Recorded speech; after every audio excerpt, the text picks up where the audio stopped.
his life. Oh, but I'm glad, so glad he did. Help me out there. I don't know why. Jesus loves me. Lord, I don't know why. I don't know why. Lord, I don't know why. I don't know why. Jesus, Sacrificed in life. oh, but I'm glad, so glad he did. Where would I be? Where would I be? Jesus loved me. Lord, where would I be? Where would I be? Oh, yeah. Oh, where would I be Where would I be? if Jesus hadn't sacrificed his life? Lord, but I'm glad, so glad he did. Let us pray. Heavenly Father, Lord, we thank you for another day. Lord, we thank you for being able to call upon your holy and righteous name. But most of all, Lord, we thank you that one day you went out on yonder's cross and sacrificed your life that we may live again.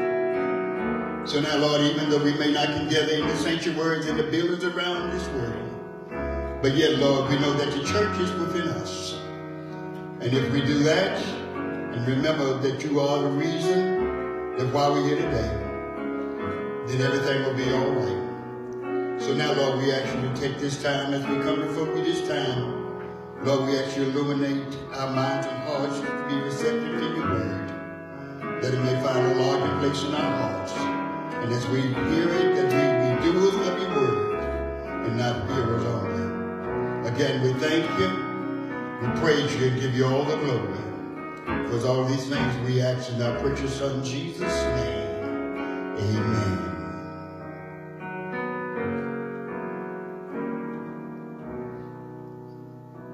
Our scripture today comes from Luke's Gospel, the 23rd chapter, beginning at the 13th verse.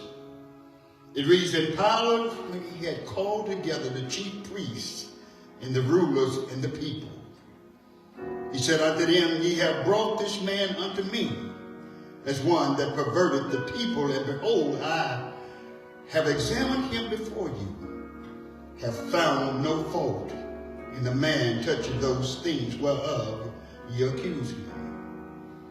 Nor yet Herod, for I sent you to him, and lo, nothing worthy of death is done unto him.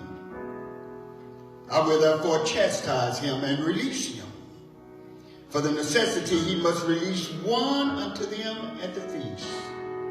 And they cried out all at once, saying, Away with this man, and release unto us Barabbas, who for a certain sedition made in the city, and for murder was cast into prison. Pilate, therefore, willing to release Jesus, spake again to them. But they cried, saying, Crucify him, crucify him. And he said unto them the third time, Why, what evil hath he done? I have found no cause of death in him. I will therefore chastise him and let him go. And they were instant with loud voices, requiring that he might be crucified. And the voices of them and of the chief priests prevailed. And what I want to talk with you about for a few minutes is this thought. Whose voice will you hear? Church, that's the question that we all should consider today, that whose voice will you hear? For today, because of this thing that we're going through, this pandemic that has overtaken all of us, not some of us, but all of us. We have become prisoners.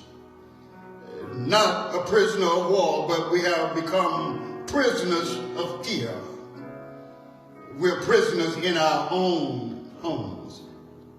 And because of that, we're living in a jail of our own making. A jail without bars and without guards and without walls.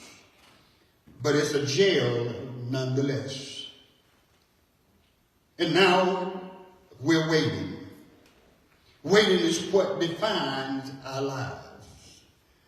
We're waiting for the latest bad news. We're waiting for what restriction will be in effect tomorrow. Waiting to hear of someone we know that has become infected with this virus. We are waiting to know if we will be infected. Waiting to see how long this will last. But church, only time will tell. And while we wait, we're hearing voices. We hear the voice of the media, voices of the scientists, voice of the president, and voice of fearfulness. Church, we're hearing many voices. And that's what we find in our text today as we enter it's Palm Sunday. It's a week before Easter. We find a man in a dilemma that's filled with many voices. Jesus had now indeed claimed to be the Messiah. And once confirmed that Jesus had made this claim, the religious leaders of Jerusalem now felt they had something to hang on Jesus. They called him a blasphemer. So they brought him before the governor, who was now Pontius Pilate. Now it was the time of the Passover, and Jerusalem was filled with thousands of Jews from all over the regions who had come and who had traveled to the city for the festival. Now there was already intenseness, and the city was already tense.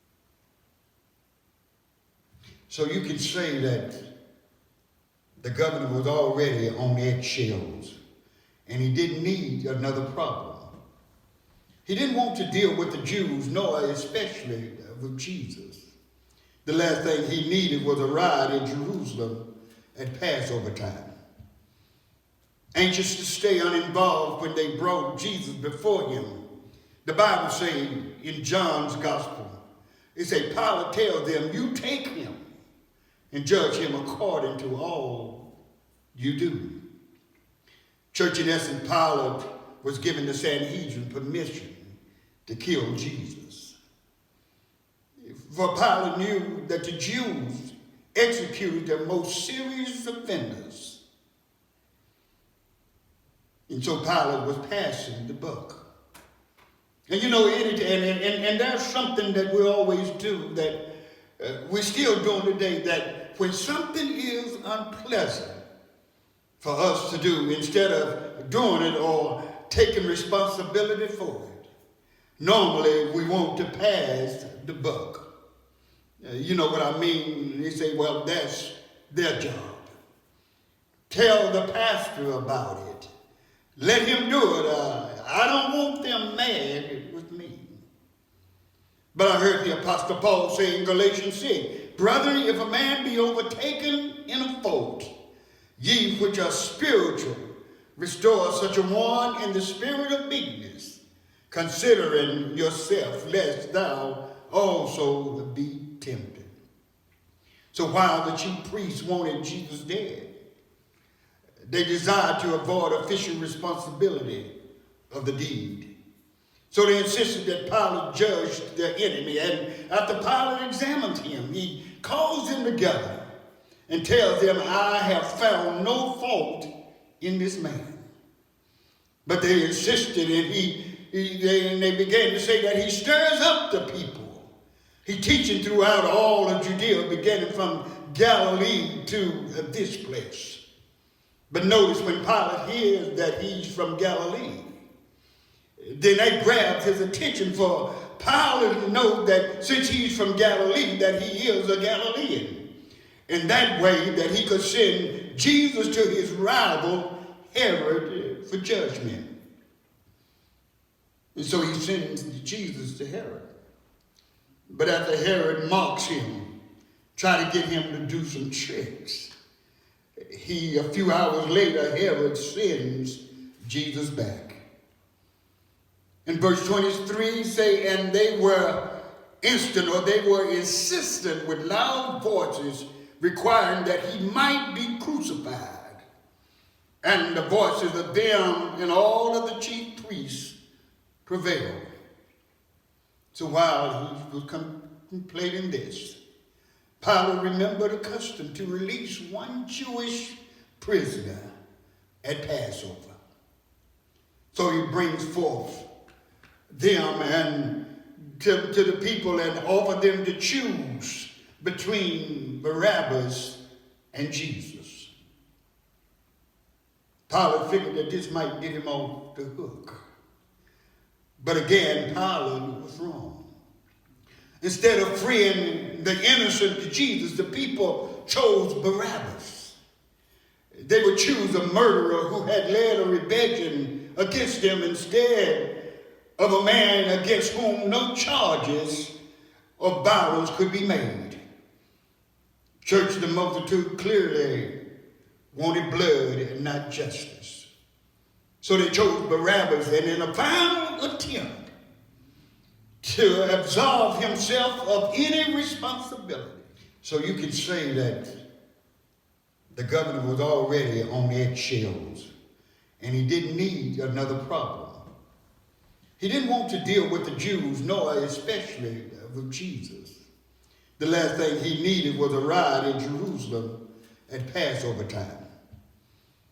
Anxious to stay uninvolved when they brought Jesus before him, the Bible says in John's gospel, it says, Pilate tells them, you take him and judge him according to all you do. Church, in essence, Pilate was given the Sanhedrin permission to kill Jesus. For Pilate knew that the Jews executed their most serious offenders.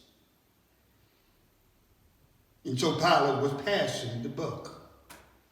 And you know, and there's something that we always do that we're still doing today, that when something is unpleasant for us to do, instead of doing it or taking responsibility for it, normally we want to pass the buck.